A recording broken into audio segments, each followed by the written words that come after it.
Hello दोस्तों, मैं विजयश्री आपके होस्ट एक बार फिर से आपका स्वागत करती हूं अपने चैनल कनेक्ट विद प्लांट पर।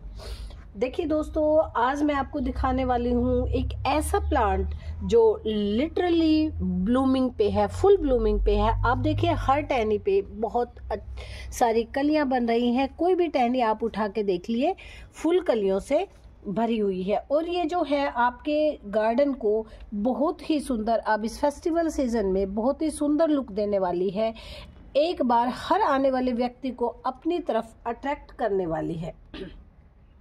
ये जो प्लांट है ना, एक्सोरा का, ये एक एवरग्रीन प्लांट है, जिसे यदि मैं कहूँ कि इंडियन क्लाइमेट जो है, हमारा भारत का जो मौसम है, उसमें हम आराम से लगा भी सकते हैं और उसमें ढेर सारी फ्लावरिंग ले सकते हैं।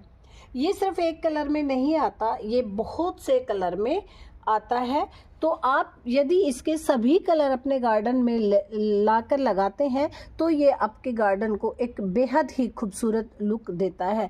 आपको ज़रूरी नहीं है कि फिर आप किसी भी चीज़ से अपने गार्डन को सजाएं। यदि ये प्लांट आपके गार्डन में है तो आप इसके सभी जो कलर हैं उसे लाकर अपने गार्डन में लगाइए।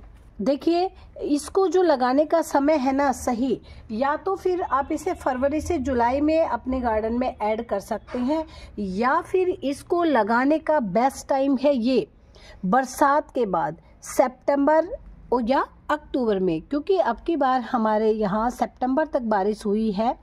तो अब आप अक्टूबर में इसे अपने गार्डन में ऐड कर सकते हैं।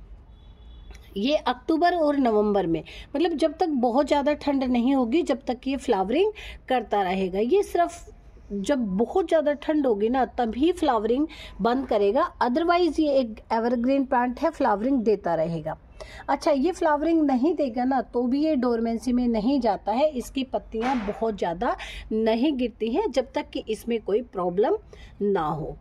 ये इसमें जो है ज़्यादा फ्लावरिंग लेने के लिए हम कुछ बहुत सारे, मैं आपको बेसिक टिप्स बताऊंगी जो आपके गार्डन में आपके पास ही मौजूद है। उनका यूज़ करके इनमें आप इस तरह की फ्लावरिंग ले सकते हैं। देखिए, ऐसा लगता है कि जैसे बिल्कुल एक बल्ब हो, एक गुच्छा हो, हमें किसी ने एक गुलदस्ता बना के दे दिया हो, प्रकृति ने, ऐसा इसे देखकर लगता है। हर टहनी पे कली लेने के लिए हम क्या करेंगे, इस पे आगे चलकर हम बात करने वाले हैं। तो सबसे पहले बात करते हैं कि इसके लिए कितने बड़े गमले का चुनाव करें।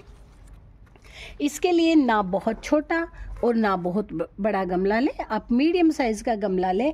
बहुत छोटा गमला हम क्यों नहीं लेंगे, क्योंकि इसको जब हम गमलों में लगाते हैं ना तो इनके पास बहुत थोड़ी सोइल होती है, और यदि हम उसमें अच्छे से पोषक तत्व नहीं दे पाते हैं तो हमारा पौधा जो है वो अच्छे से सरवाइव नहीं करता है। और थोड़ा सा बड़ा जब हमारा पॉट है तो एक बार हम महीने में एक बार भी, 15-20 दिन में या महीने में एक बार भी इसे अच्छा फर्टिलाइज़र देते हैं तो ये अच्छे से सरवाइव करता है। इसलिए हम इसके लिए बहुत छोटे गमले का चुनाव ना करें।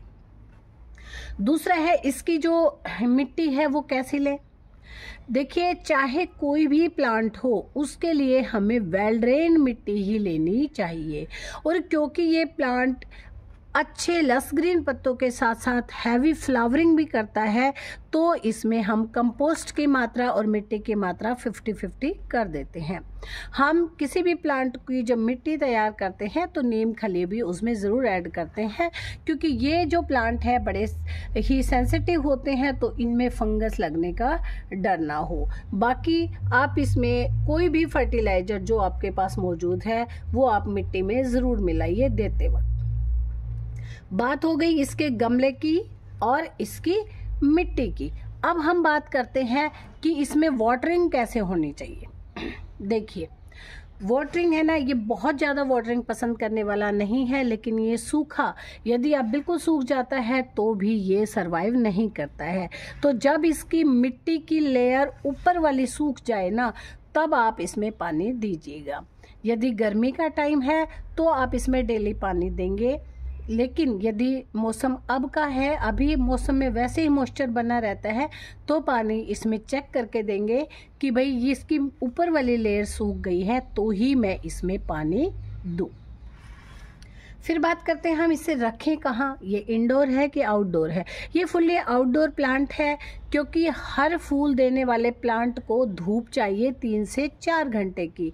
और अब जो हमारी जो गर्मी वाली धूप है वो इसको 2 से 3 घंटे की बहुत होती है, लेकिन अब जो ये अक्टूबर वाली धूप है ये इसे 3 और 4 घंटे की धूप इसे मिलेगी, तो ये बहुत अच्छे से सरवाइव करेगा। सरवाइव नहीं करेगा, ये ब्लूमिंग ही तब करेगा जब इसे 3 से 4 घंटे की धूप मिले।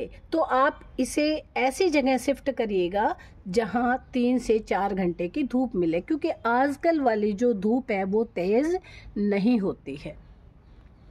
हमने बात कर ली कि हम इसे कहाँ रखें। अब हम बात करते हैं कि इसमें हम ज़्यादा फ्लावरिंग कैसे लें। हाँ यस बिल्कुल, हमारे पास प्लांट होते हैं लेकिन हमारी हर टहनी पर इस तरह से कलियाँ नहीं बनती हैं, तो इसके लिए मैं क्या करती हूँ मैं आपको बता देती हूँ। सबसे पहले तो जब मैंने इसकी मिट्टी बनाई तो मैंने इसको ध्यान रखा कि मैं इसमें ज़्यादा ग्रोथ लूँ। इसके लगाने के 15 दिन के बाद मैंने इसमें 6 से 7 दाने DAP के डाले, क्योंकि यदि हमारे कुछ खाने वाले हैं, फ्रूट्स हैं, सब्जियां हैं, उनमें हम केमिकल नहीं डालते, लेकिन इनमें प्लांट्स में हमें ज़्यादा फ्लावरिंग लेने हैं तो मैं इनमें यूज़ कर लेती हूँ DAP के कुछ दानों का। उसके बाद मैंने इसमें पिंचिंग करती गई मैं, और मैंने आप देख सकते हो एक छोटा सा प्लांट लगाया था, मैंने शेयर भी किया था, तो उसमें मैंने इसकी ली पहले ग्रोथ। फ्लावरिंग जब आएगी ना, जब हमारा प्लांट हेल्दी होगा और उस पर बहुत अच्छी ग्रोथ होगी, तो मैंने इस पे ली ग्रोथ। फिर नंबर आता है कि हम इसमें फ्लावरिंग कैसे लें। देखिए बारिश के पानी से इसमें वैसे ही अच्छी सी ग्रोथ आ गई थी, अब हमें ज़रूरत थी कुछ ऐसा फर्टिलाइज़र दें जो इसमें इसको फूलों से भर दे। मैंने इसमें फिर 15 दिन के बाद डाला 1 मुट्ठी वर्मी कंपोस्ट, और फिर उसे 1 वीक के लिए मैंने छोड़ दिया, क्योंकि मुझे इस पे दीपावली से पहले ही फ्लावरिंग चाहिए थी। तो मैंने 7 और 10 दिन के बाद फिर से मैंने इसमें डाला केले के छिलकों का पानी भिगो के 24 घंटे के लिए, क्योंकि उसमें पोटास होता है और फिर वो फूल लाने के लिए हमें बहुत सहायता करता है। उसके बाद उसके 10 दिन के बाद मैंने इसमें जो सरसों खल है, जो मस्टर्ड केक है, उसको मैंने फर्मेंट करके 48 घंटे पानी में डाइल्यूट करके डाला, तो एकदम से जो मेरा प्लांट है इस तरह से ब्लूमिंग करने लगा कि मेरी खुशी का कोई ठिकाना नहीं रहा कि देखिए कितनी ज़बरदस्त मेरा ये प्लांट फ्लावरिंग दे रहा है। कोई बहुत बड़ा गमला नहीं है मेरे पास, फिर भी इसकी फ्लावरिंग देख के मैं खुश हो गई। इन शॉर्ट हम फिर से एक बार मैं बता देती हूँ, गमले का चुनाव कैसे करें, बहुत छोटा ना लें, मिट्टी कैसी लें, पोरस मिट्टी लें, और अच्छे से 50% तक इसमें वर्मी कंपोस्ट डाल के रखें। इसे आप पानी का ध्यान रखें, ज़्यादा पानी ना दें नहीं तो इसकी जड़ें गल जाएगी। इसको ऐसी जगह रखें जहाँ पे 3 से 4 घंटे की धूप मिलती हो। इसमें हर 15 दिन में फर्टिलाइज़र दें। जब ये फूल खिल के झड़ जाए तो आप वहाँ से इसको पिंच ज़रूर करें, तो आपका प्लांट जो है वो फ्लावर से भर ही भर जाएगा। अब देखिए इस प्लांट में ना कुछ समस्याएं भी आती हैं जो मैं आपके साथ शेयर करती हूँ। जो अक्सर लोग कहते हैं कि जो हमारा प्लांट है ना उसकी पत्तियाँ पीली होके गिरने लग गई। तो जब हमारे प्लांट की पत्तियां पीली हो रही हैं तो आपको तुरंत समझ जाना चाहिए कि आपके प्लांट की जो मिट्टी है वो एल्कलाइन हो गई है, या फिर हमारे प्लांट में पानी की मात्रा ज़्यादा हो रही है। तो अब आप कहेंगे कि एल्कलाइन हो गई है तो हम ऐसा क्या करें, उसका उपाय तो देखिए, उसके लिए आप 1 नींबू का रस या 1 चम्मच नींबू का रस 1 लीटर पानी में डालकर 15-15 दिन के अंतर पर उसमें डालें। दूसरा, यदि आप मैं जैसे नीम की पत्तियां स्टोर करके रखती हूँ वैसे ही यदि आपके पास नीम की पत्तियां हैं तो एक हल्की सी लेयर आप इस पर बना दें, उससे आपको बहुत ही ज़्यादा बेनिफिट मिलेगा। और आपकी पत्तियां आप देखिए एक बार कितनी ज़बरदस्त ग्रीन रंग इनमें बना हुआ है, यदि आप थोड़ा सा ध्यान अपने प्लांट पर देंगे। फिर आता है कि फूल और फल कम आ रहे हैं।